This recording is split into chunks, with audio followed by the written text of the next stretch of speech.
Recuerdo cuando en el año 2023 se había acercado a Uruguay una delegación de quienes representan al Organismo Internacional del Trabajo, la OIT, y habían llegado al Uruguay por segunda vez, manifestaban ante los medios de prensa, por segunda vez dentro del proceso del gobierno anterior. Me refiero al gobierno del doctor Luis Lacalle Pou, gobierno de la llamada coalición republicana, de parte de quien les habla, porque fue desde Libertas y desde este programa de Libertas en donde estamos que emprendimos la tarea pública de acuñar una terminología que considerábamos mucho más apropiada y digna que la de coalición tutti frutti, como le decían antiguamente, y ya nadie prácticamente la recuerda. Habíamos instalado desde este programa la expresión, la acuñación nominativa de coalición republicana.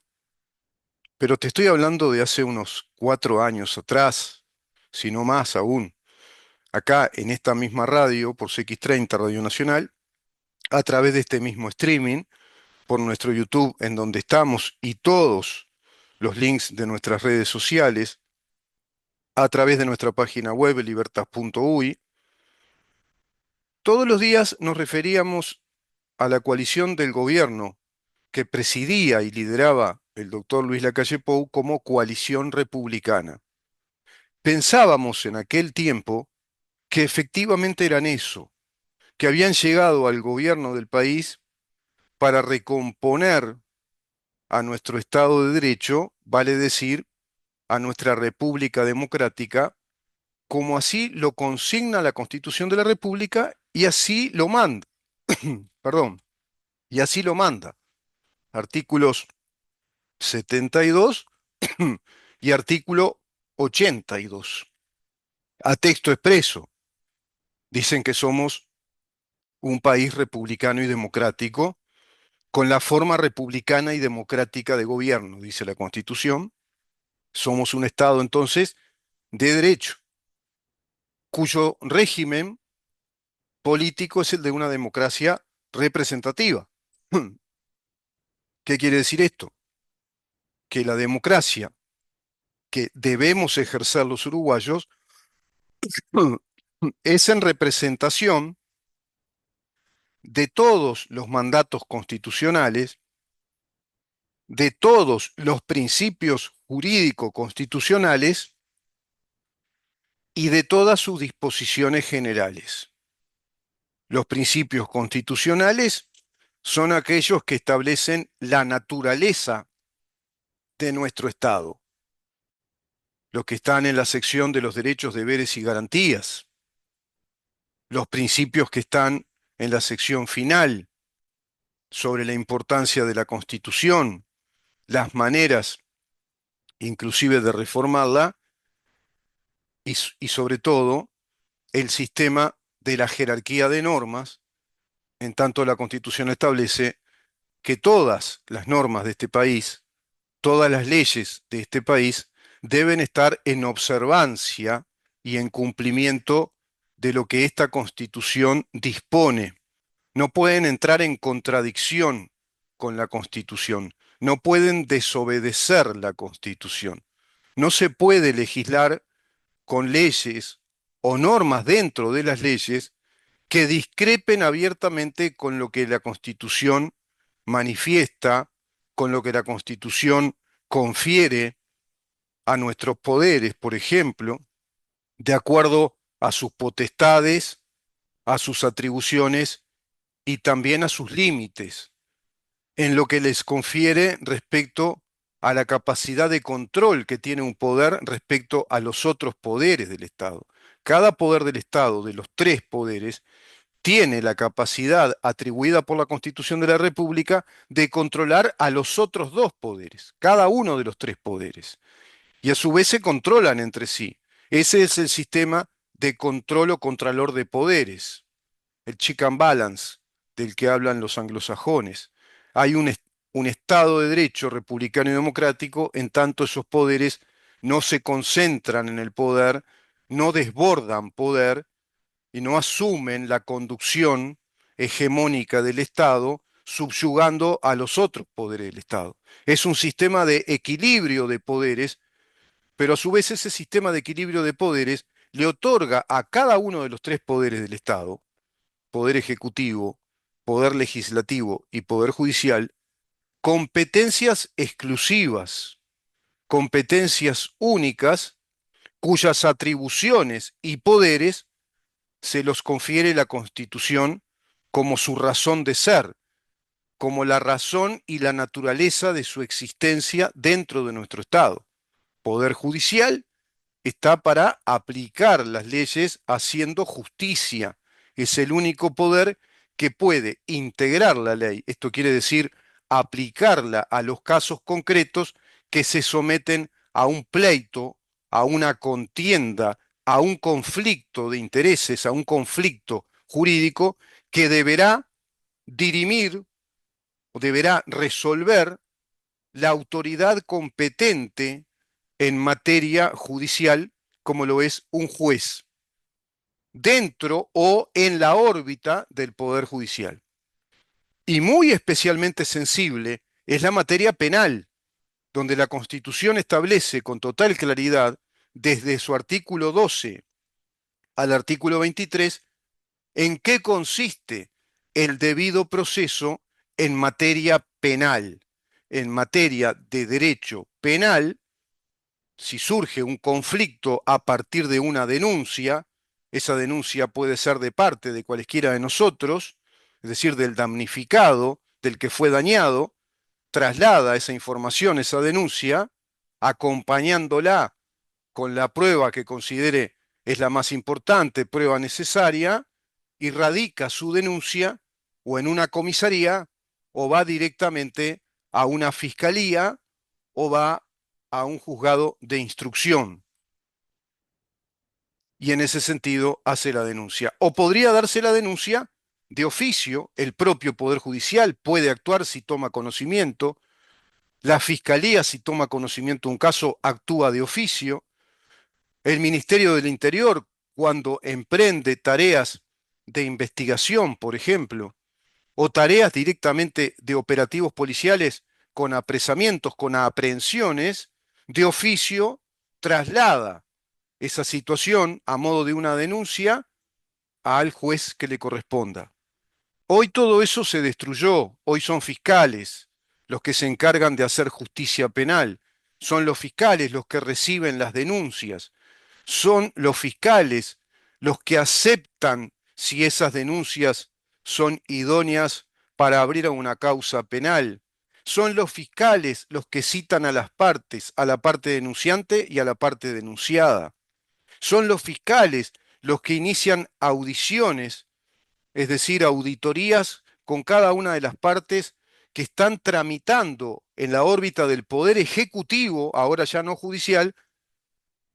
una contienda penal, una contienda respecto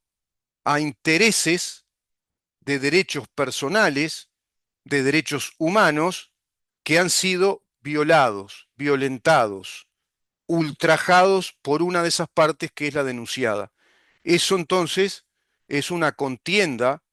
penal, un pleito penal, pero ahora no se lo hace delante del juez en la órbita del Poder Judicial, sino que se lo hace delante de un fiscal en la órbita del Poder Ejecutivo. Así lo dispone el nuevo Código del Proceso Penal,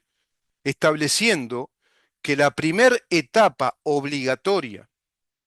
es decir, preceptiva, es inexorable, es obligatorio, es la etapa fiscal acusatoria adversarial, asumiendo Uruguay un modelo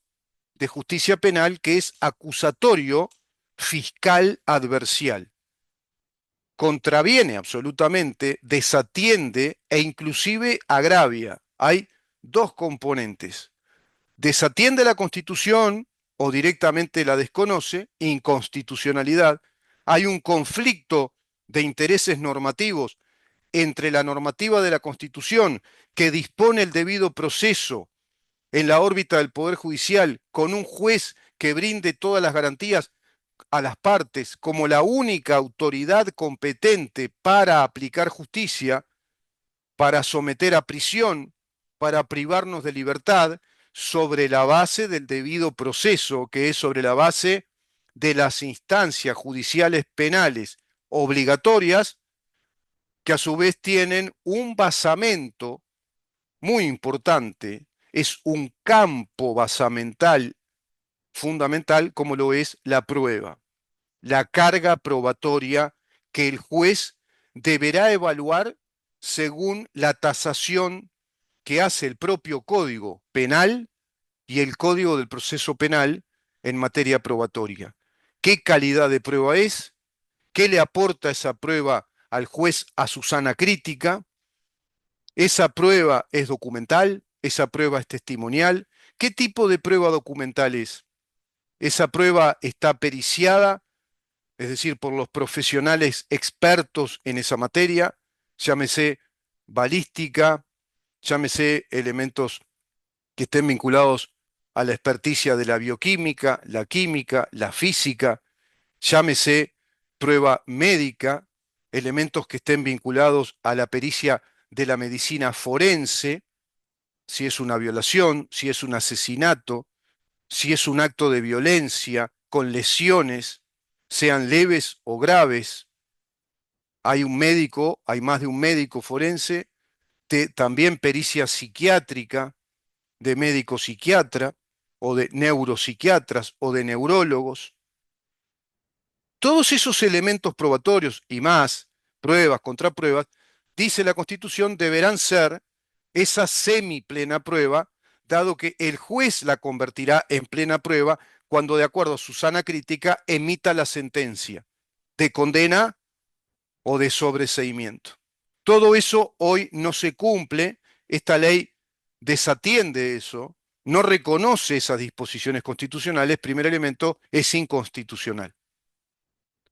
Pero el segundo elemento es que al no reconocer todas estas disposiciones constitucionales, al no estar de acuerdo, al plantear un gravísimo conflicto de intereses normativos, la Constitución es la norma legal de más rango en nuestro país. Es la ley principal, es nuestra ley suprema, es nuestra carta constitutiva del Estado, es la Constitución, es la que nos constituye como un todo, como un orden jurídico. Es la ley suprema. Nada puede contradecir la Constitución en materia legal ni en materia administrativa. Nada puede estar en conflicto de interés con la Constitución. Pero en este caso, esta ley no solo plantea un grave conflicto de intereses normativos, porque desatiende la Constitución y han construido un Estado paralelo al que la Constitución establece, es también, segundo factor fundamental, directamente un agravio a la Constitución. La está agrediendo, está atentando contra la Constitución porque nos plantea una metodología de la justicia penal, directamente un sistema de justicia penal que desconoce y agravia a la Constitución porque nos construye un Estado con un sistema de justicia penal que no es el que la Constitución dicta, no es el que la Constitución manda. Ahí tenés un claro ejemplo del golpe de Estado técnico que nos han dado por la vía de la doctrina marxista a partir de gobiernos del Frente Amplio, pero contando con la anuencia parlamentaria de todos los partidos políticos que integran este país. Por lo tanto, pensábamos que el gobierno aquel iba a venir a transformar al Uruguay en el buen sentido, iba a convertirlo en el Estado de Derecho que la Constitución nos dice que tenemos que ser, que iba a ejercer realmente el mando representando a todo un pueblo uruguayo que siente vivamente la necesidad de ser libre y vivir bajo las garantías de un Estado de Derecho. Pensábamos que nos iba a representar un gobierno que iba a tener la voluntad política de conferirnos a todos nosotros la sana y real expectativa y esperanza de que en Uruguay sí se puede ir por la vía racional y por la vía natural del Estado de Derecho que la Constitución nos dice que somos, que la Constitución vigente histórica, perpetua y aún vigente nos dice que somos. Muchos pensábamos que iba a ser precisamente una coalición republicana, porque iba a reconstruir en una tarea de gobierno al funcionamiento del Estado según la Constitución, a sus poderes de acuerdo a lo que la Constitución les confiere, les atribuye, y también a los límites de esos poderes, que iba a construir el Estado en el funcionamiento de la separación de los poderes, con el control que le corresponde a cada poder en ejercicio activo a nivel político de lo que la Constitución establece, y tampoco lo hicieron. No hubo control del poder legislativo a los desmanes, a los desbordes del gobierno departamental de la intendente Carolina Cose respecto a los mandatos constitucionales para con un gobierno departamental, respecto a las responsabilidades que debe asumir, que son inexorables, que son de imperio constitucional para con un intendente, porque si así no las cumple, entonces cae en ese incumplimiento so pena de ser sometido a un juicio político, dice la Constitución, en los artículos 284, 285, 296, en relación al artículo 93 de la Constitución de la República y en relación al mecanismo del juicio político que establece a texto expreso el artículo 102, otorgándole competencia exclusiva, es decir, jurisdicción en materia de juicio político, a la Cámara de Senadores. Pero esa competencia que le atribuye a la Cámara de Senadores la Constitución de la República en materia de juicio político, en este caso, según el artículo 296, y de acuerdo al incumplimiento de los artículos 284 y 285, es imperioso, es obligatorio. No es un derecho facultativo de la Cámara de Senadores, es decir, no puede la Cámara de Senadores tomar una decisión respecto a si va a hacerle juicio político o no, porque solo tiene que hacerle juicio político, dado que solo llegará la exhortación, el pedido de juicio político de parte de una, valga la redundancia, de una tercera parte de la Junta Departamental, si se cumplen las premisas constitucionales de incumplimiento a la Constitución o de delito grave. Artículo 93. Y el artículo 296 refrenda el artículo 93 en materia de sometimiento al juicio político a los intendentes. Lo que sí se hizo con Besosi, pero con Besosi se lo hizo por la vía ejecutiva, del Poder Ejecutivo a través de fiscales. Viste que ya siquiera podemos hablar que se hizo por la vía judicial, desde el control del Poder Judicial al Poder, por ejemplo, en este caso, al Poder Departamental, porque tampoco corresponde, pero inventaron que habían ilícitos, que habían actos que comportaban la naturaleza de una comisión de delitos, que habían delitos. Ahí actuaron prontamente de oficio la fiscalía, de una marxista de aquel momento que en su estudio, en su Instagram y en su Facebook, había montado prácticamente un comité de base con imágenes de todo tipo del Che Guevara, Camilo Cienfuegos, Fidel Castro,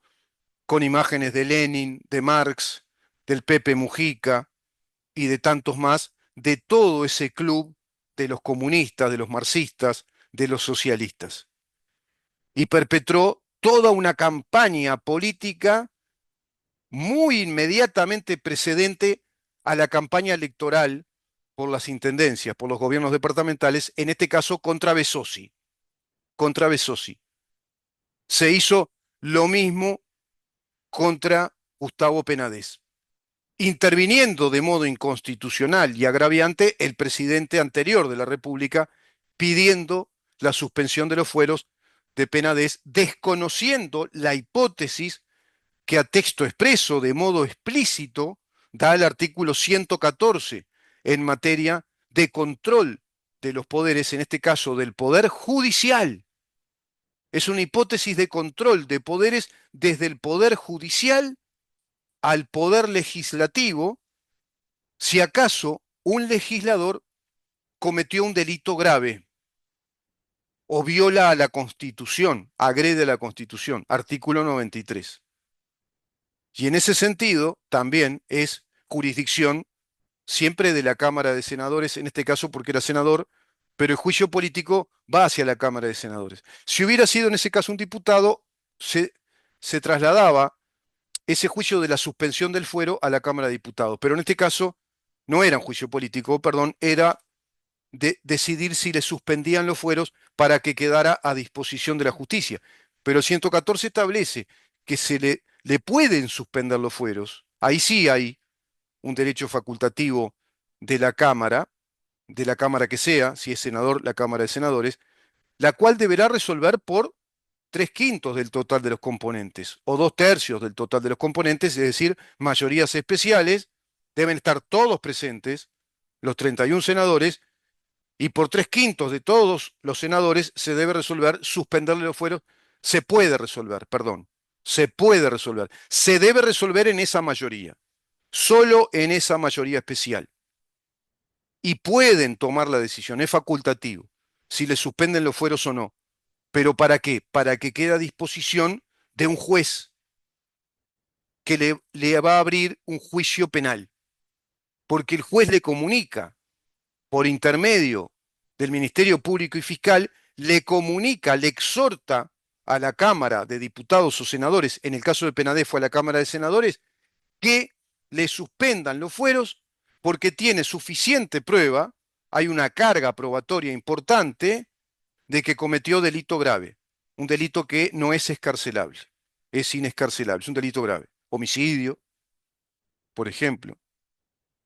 o concurrencia delictiva, hay reiteración de delitos y contra la fe pública, contra la fe del Estado, como este gobierno tiene a montones, ¿no? Este gobierno tiene a montones para ser sometidos ya a un juicio político directamente, que les suspenda los fueros, que los destituya, quedan sin los fueros políticos,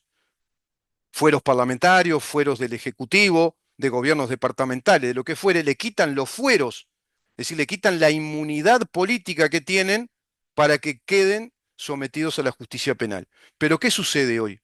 ¿Y qué sucedió también con Penades? No se cumple la hipótesis del 114 porque en el caso de Penades no había una denuncia penal explícita y no se tramitó de parte de una autoridad judicial, de parte de un juez de instrucción, sería en ese caso, de un juez que se encarga de lo que en la jerga jurídica o de los abogados o de los procesalistas se llamaba el presumario, es un juez de instrucción que toma prueba, denuncias de un delito grave y se lo comunica, en este caso a la Cámara de Senadores, para que tengan a bien tomar la decisión por mayorías especiales de suspenderle los fueros, así queda a disposición de una de las sedes judiciales del Poder Judicial, porque se abre un juicio penal, es decir, se emite un acto de impulso procesal de apertura de juicio penal a fulano de tal o a fulana de tal. ¿Por qué? Porque en nuestro país no se admite el juicio en rebeldía. Se le dice juicio en rebeldía a una causa penal cuando la persona no está presente, porque está fuera del país, porque se desconoce su paradero, porque está desaparecido o porque tiene fueros políticos. Entonces, no se puede llevar a cabo un juicio penal si no está presente la persona denunciada, si no está presente quien en ese caso está bajo la situación jurídico-procesal de ser un legitimado procesal pasivo, el denunciado. El sujeto pasivo de derecho procesal debe estar presente, inclusive representado por su abogado, delante de un juez que es la autoridad competente para aplicar justicia y tomar las decisiones que crea convenientes, incluso en una etapa inicial del juicio, a modo de medidas preventivas o medidas cautelares, como podría ser una prisión domiciliaria o una prisión preventiva,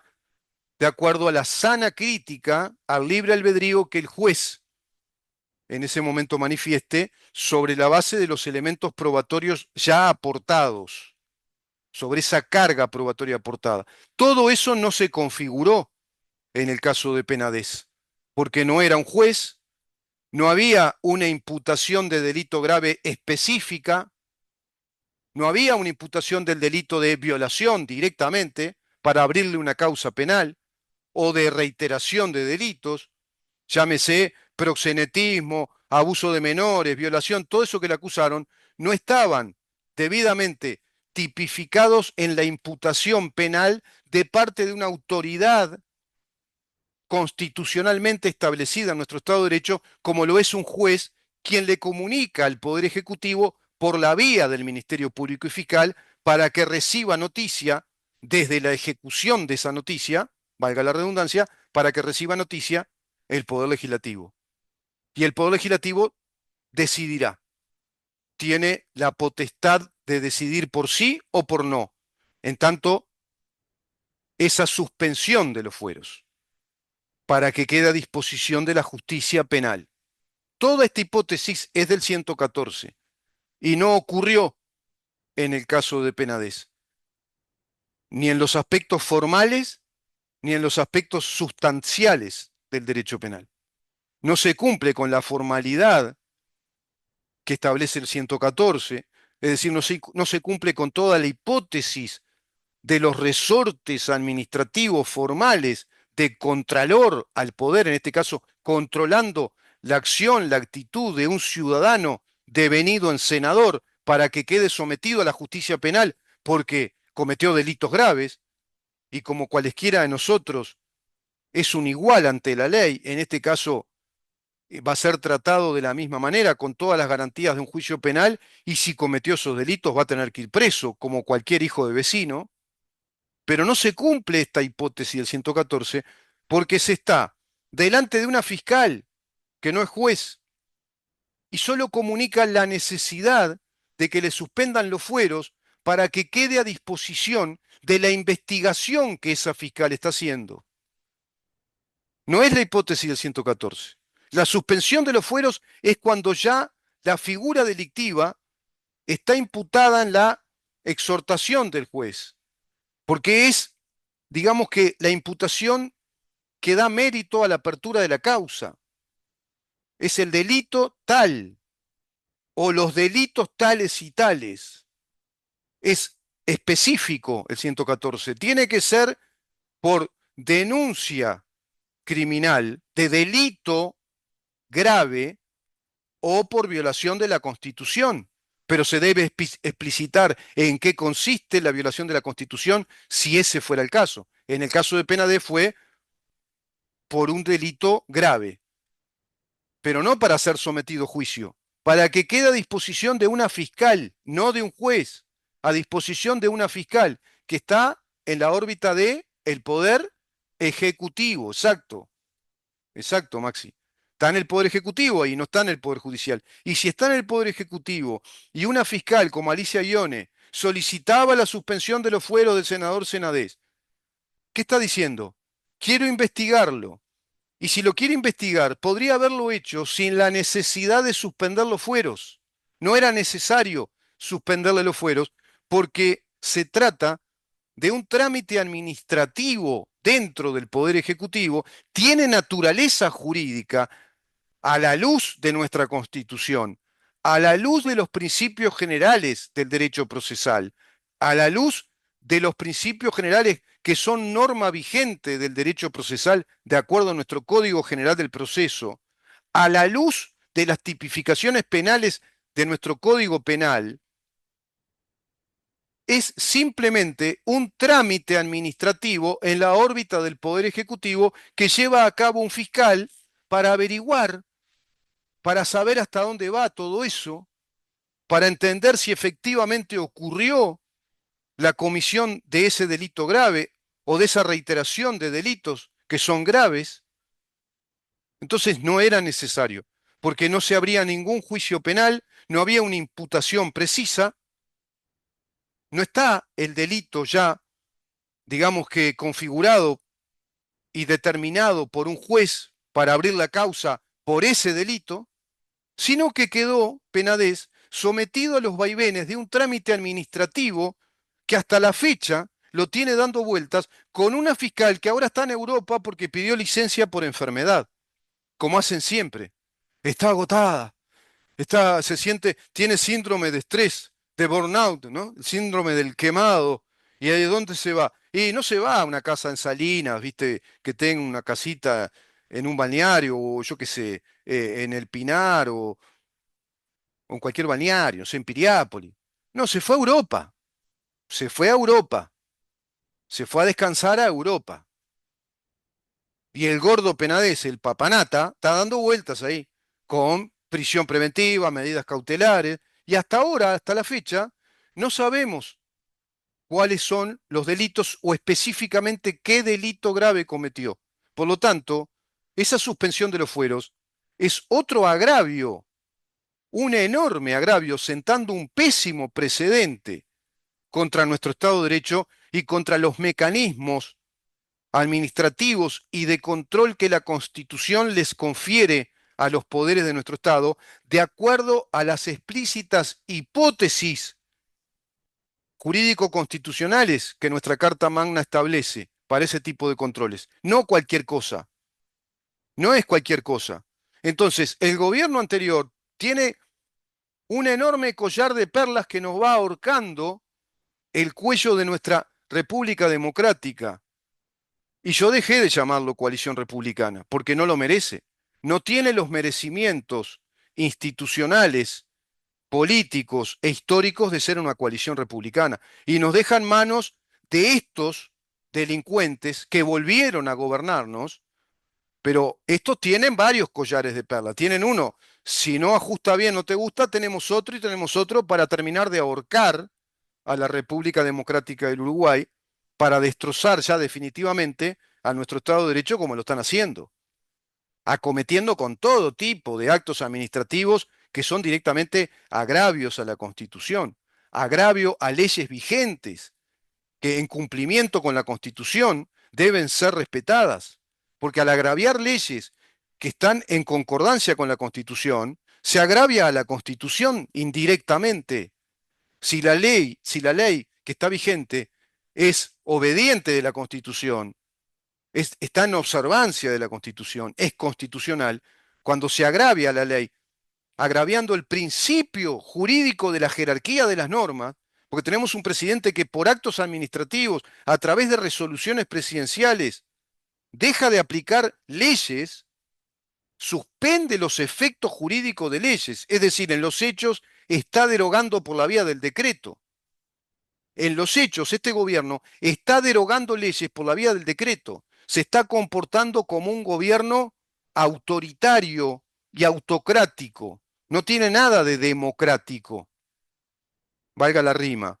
Es un gobierno con ejercicio de la autocracia.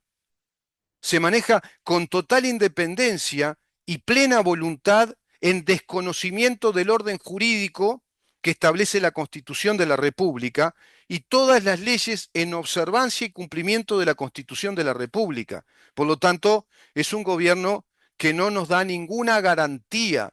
de ecuanimidad, de justicia, de gobernabilidad a todos nosotros. No nos da ninguna garantías respecto a nuestros derechos constitucionales,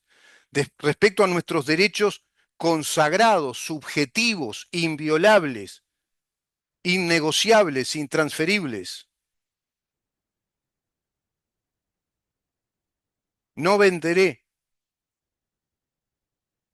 la patria bajo el vil precio de la necesidad, dijo una vez el general Artigas. Y hace mucho tiempo que el sistema político uruguayo como un todo ha vendido la patria bajo el vil precio de sus bajos intereses y de sus necesidades primarias, de satisfacer sus egos, sus instintos, sus vidas físicas, materiales. Hace tiempo que vendieron a la nación, a la patria, bajo el vil precio de las bajas necesidades.